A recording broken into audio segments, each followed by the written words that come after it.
And it talks about Albert Einstein. Albert Einstein made a statement. He says that I'm not interested in the phenomenon or that phenomenon. Einstein had said earlier in his life, I want to know the thoughts of God. The rest are mere details. But as he lay there dying in the Princeton hospital,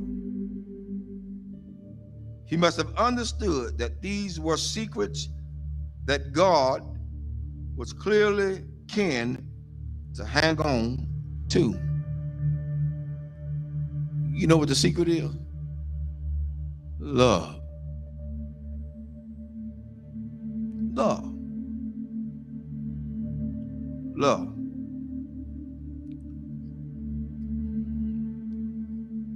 I'm going to share something tonight with everybody, and hopefully it'll hit close to home. To understand the mind of God is to understand the power of love. God is love. 1 John 4:8 says that God is love. Without love, there would be no forgiveness. Without love, there would be no structure. Without love, there would be no mercy.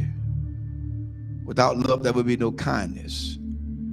Without love, everything else would go completely out the window. I learned this week. Took some people to let me know that I was still hurting. And I'm gonna let everybody know tonight. This is my reality. Not to slight anybody. A lot of things that I know I hadn't always done right, hadn't been right. But I had an incident this week to wake me up real good. At certain points, we can give our children what we didn't have so much until we forget about teaching them structure. This week,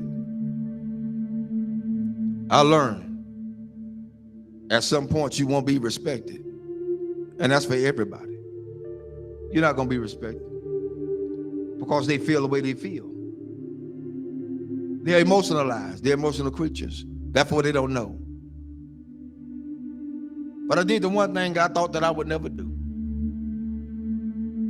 Turn and walk. That's where I was. But I found out that I had a whole halo of hurt that I'd never been released from.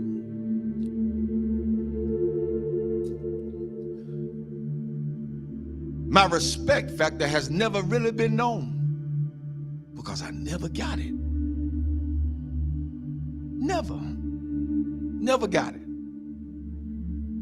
People say they respect you. Say they love you. Where is it? One of the things we got to realize is what we train our children to do, they're going to do it to the fullest extent.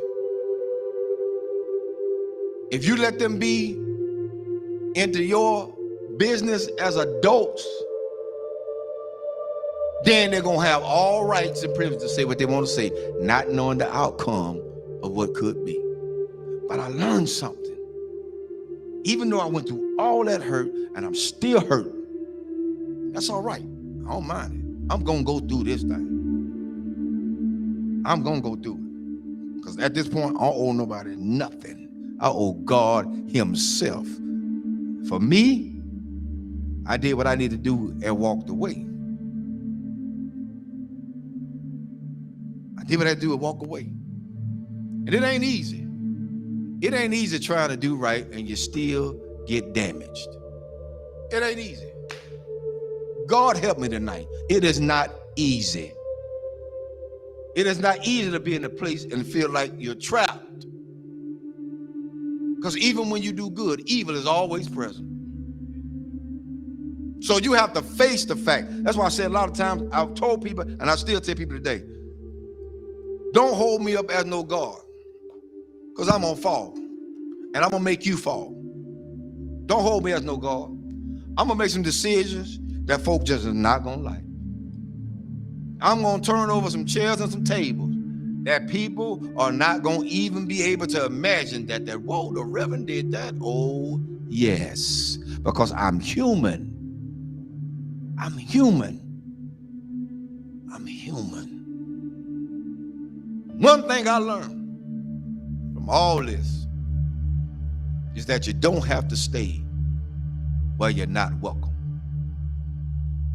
Thirdly, I ain't studying nothing nobody say. I came in this world alone. I'm gonna die alone. So you got to stand for yourself. I'm teaching my children that now, and I'm teaching them that from a distance right now. Because what could have happened didn't. And I love all of them. I love everybody. I love everybody. But there comes a point in your life you got to let go.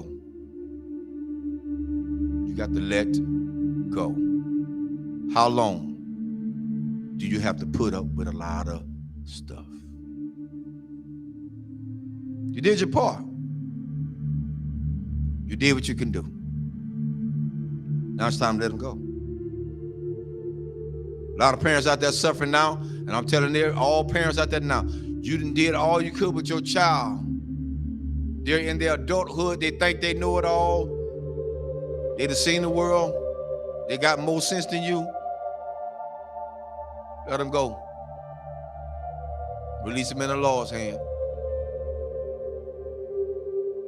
If you get in the way, you get in the way of God's hand.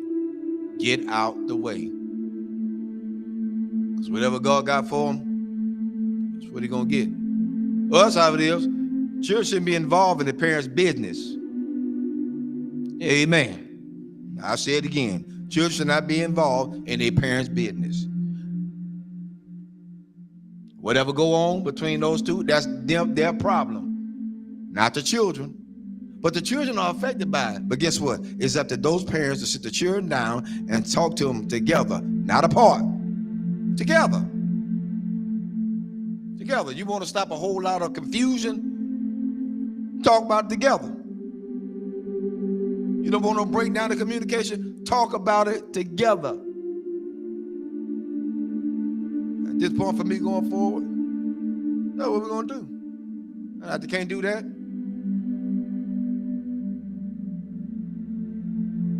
I ain't playing with them. There's a lot you can do. And God help me. I'm strong as an ox. But the Lord is a protector and a shield from everything. And Lord help me, I got the scars to prove it. Cried many a days. But I ain't got to cry no more. My mind's made up.